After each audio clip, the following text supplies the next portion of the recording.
ብዙ የሀገራችን ዝነኞች በተለያየ ጊዜ ሃይማኖታቸውን መቀየራቸውን ይፋ ሲያደርጉ ተመልክተናቸዋል። በዚህ በዛሬው ዝግጅታችን ታዋቂና ተወዳጅ ከሆኑ በኋላ ሃይማኖታቸውን የቀየሩ 8 ታዋቂ አርቲስቶችንና ዝነኞችን ይዤላችሁ ቀርቤያለሁ። አብራችሁን ቆዩ። በስምንተኛ ደረጃ ላይ የምናገኘው ሰላም ተስፋዬን ነው። ሰላም ተስፋዬ በሀገራችን የፊልም ኢንዱስትሪ ከፍተኛ ተከፋይ ከሆኑ ሴት ተዋናዮች መካከል ቀዳሚዋ ስትሆን በትወናው ዘርፍ በተዘጋጁ ሽልማቶች ላይም በተደጋጋሚ ተሸላሚ ለመሆን በቅታለች። የተወለደችው በሐረር ከተማ ያደገችው ደግሞ ሁመራ ከተማ ሲሆን እስከ ቅርብ ጊዜ ድረስ ከእናትና ከአባቷ የወረሰችውን የኦርቶዶክስ ተዋሕዶ እምነትን ነበር የምትከተለው። አሁን ላይ ግን በባለቤቷ አማካይነት የፕሮቴስታንት እምነት ተከታይ ሆናለች። ከባለቤቷ ጋር የተዋወቁት እሷ ባደገችበት ሁመራ ከተማ ውስጥ ተማሪ በነበረችበት ወቅት የአሁኑ ባለቤቷ ፊልም ሊያሳይ ሁመራ ከተማ በሄደበት አጋጣሚ ነው። ትውውቃቸውም አልፎ አነጋጋሪ በነበረ ሰርግ ተሞሽረዋል፣ ልጅም ወልደዋል። ምንም እንኳን እሱ ስሙ ባይታወቅም ባለቤቷ ፊልሞች ላይ ከጀርባ የሚሰራ ሲሆን የፕሮቴስታንት እምነት ተከታይ ነው። ከተጋቡም በኋላ እሱ የፕሮቴስታንት እምነት ተከታይ ሆኖ እየኖሩ ነበር። ከዛ ግን ባለቤቷ በአንድ ቤት ውስጥ ሁለት ሃይማኖት መኖር የለበትም፣ ለልጆቻችንም ጥሩ አይደለም፣ ትክክለኛ የሆነው የኔን ሃይማኖት ተከታይ ብሎ አሳምኗት ፕሮቴስታንት እንድትሆን አድርጓታል። በዚህም አርቲስት ሰላም ተስፋዬ ታዋቂ ከሆኑ ሃይማኖታቸውን ከቀየሩ ዝነኞች መካከል አንዷ ሆናለች። ሰባተኛ ዘሪቱ ከበደ። ዘሪቱ ከበደ በኢትዮጵያ ሙዚቃ ውስጥ ትልቅ አሻራን ካሳረፉ እንስት አቀንቃኞች መካከል ስትሆን የ3 ወንድ ልጆች እናት ነች። ባለቤቷ የታላቁ የእግር ኳስ ሰው የመንግስቱ ወርቁ ልጅ ሲሆን እሱም ኳስ ተጫዋች ነበር። ተወዳጇ አቀንቃኝ ዘሪቱ ሃይማኖተኛ ከሆኑ ከቤተ ክርስቲያን ከማይጠፉ ቤተሰቦች የተገኘች ነች።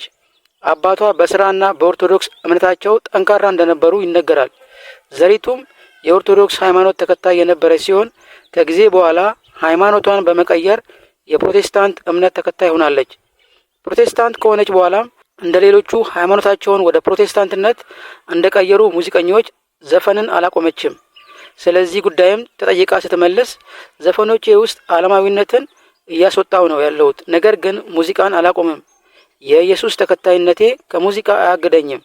ፍቅርን የሚሰብኩ አስተማሪ የሆኑ ስራዎችን እሰራለሁ የምትለው ዘሪቱ በኋላ ላይ ሙሉ በሙሉ የሙዚቃ ስራዋን እርግፍ አድርጋ መተዋ ይታወቃል። በስድስተኛ ደረጃ ያስቀመጥነው እንዳልካቸው ዘነበን ነው። እንዳልካቸው ዘነበ በጄቲቪ ላይ በሚያቀርበው ትዝብት የተባለ የቲቪ ፕሮግራም ጋር ትውውቁን የጀመረው እንዳልክ ከልጅነቱ ጀምሮ በኦርቶዶክስ ቤተክርስቲያን ያደገ የቤተክርስቲያን አገልጋይ ጭምርም የነበረ ልጅ ነው። በአወዛጋቢነቱ በተለይም በአነጋጋሪ የፌስቡክ ፖስቶቹ የሚታወቀው እንዳልክ ሃይማኖቱን ከመቀየሩ በፊት ፕሮቴስታንት ለመሆን እያኮበኮበ እንደነበር የሚያሳውቁ ነገሮችን በተደጋጋሚ ሲያደርግ እንደነበረ የሚታወስ ነው።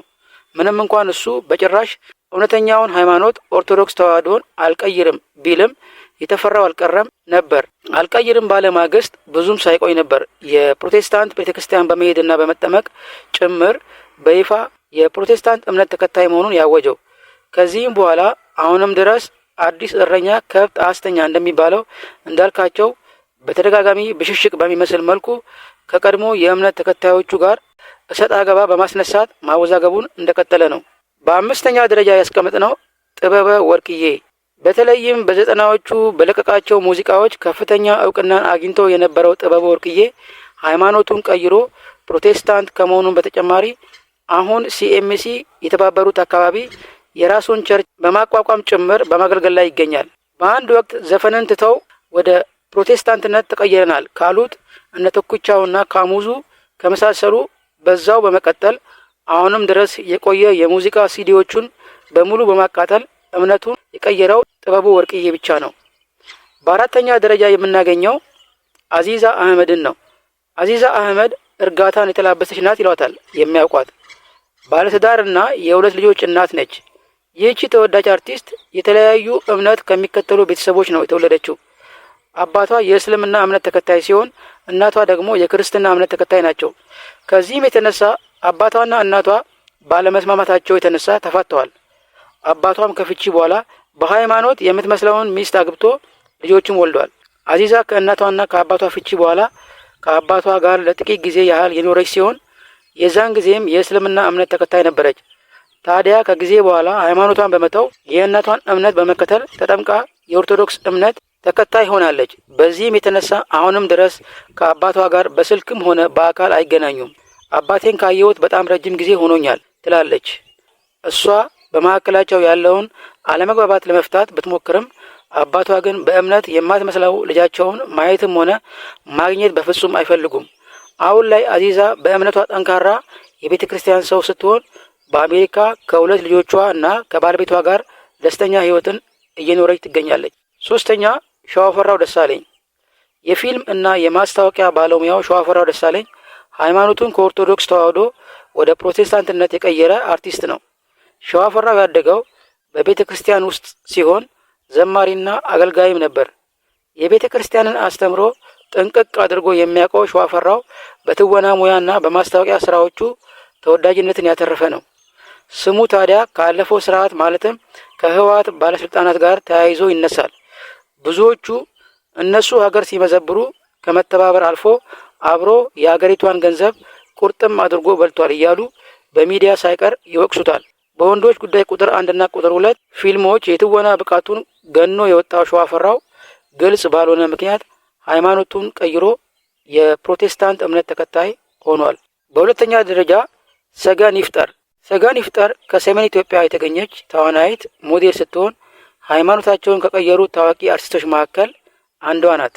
ሰገን የኦርቶዶክስ ተዋህዶ እምነት ተከታይ የነበረች ሲሆን አሁን ሃይማኖቷን ቀይራ የፕሮቴስታንት እምነት ተከታይ ሆናለች።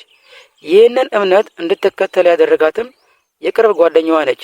በሶሻል ሚዲያ ጓደኛዬ ትክክለኛውን መንገድ እንዳገኝ በጌታም እንደሆን አድርጋኛለች እያለች ጓደኛዋን የምታመሰግነው ሰገን የኢንስታግራም ገጿንና የቲክቶክ አካውንቷን ስለ ሃይማኖት በማስተማር ያገኘችውን ጸጋ ለተከታዮቿ ለማጋራት ትጠቀምበታለች።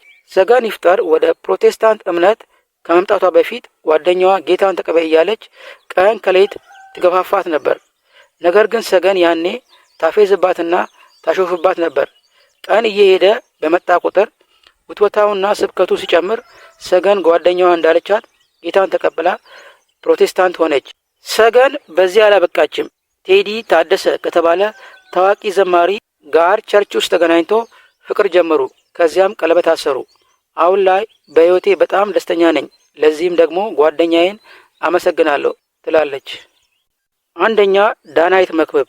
ተወዳጇ ዳናይት በቃና ቴሌቪዥን የታወቀች ነች። ዳናይት ወደ ህዝብ ልብ ለመግባትና ተወዳጅነትን ለማትረፍ ብዙ መልፋት አላስፈለጋትም። ለየት ባለ እና ነጻነት በተሞላበት አቀራረቧ ወደ ህዝብ የመጣችው ዳናይት የጋዜጠኝነት ልምድም ሆነ ትምህርት አልወሰደችም። እንደሷ በመጀመሪያ የቲቪ ሾው ለመወደድና ከጫፍ እስከ ጫፍ አድናቆትን ለማግኘት ከአቀራረብ ባሻገር እድለኝነትንም ሳይጠይቅ አይቀርም። በስራዋ ጥንካሬ የስራ ባልደረቦቿ በ10 ጣታቸው ይፈርሙላታል። በዛው ልክ ጠጪ እና አለባሌ ቦታዎች ላይ የምትገኝ ነችም ይሏታል።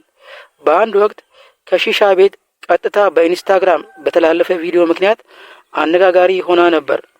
ዳናዊት እስከ ቅርብ ጊዜ ድረስ ከእናትና አባቷ የወረሰችውን የኦርቶዶክስ ተዋህዶ እምነት ተከታይ ነበረች። አሁን ግን ምክንያቱ ባልታወቀ ሁኔታ ኦርቶዶክስነቷን ትታ የፕሮቴስታንት እምነት ተከታይ ሆናለች። በተደጋጋሚም ቦሌ ማተሚያ አካባቢ በሚገኝ ቸርች ውስጥ ትታያለች። በተለያዩ ጊዜያትም በፓስተሮች ትምህርት ይሰጣታል።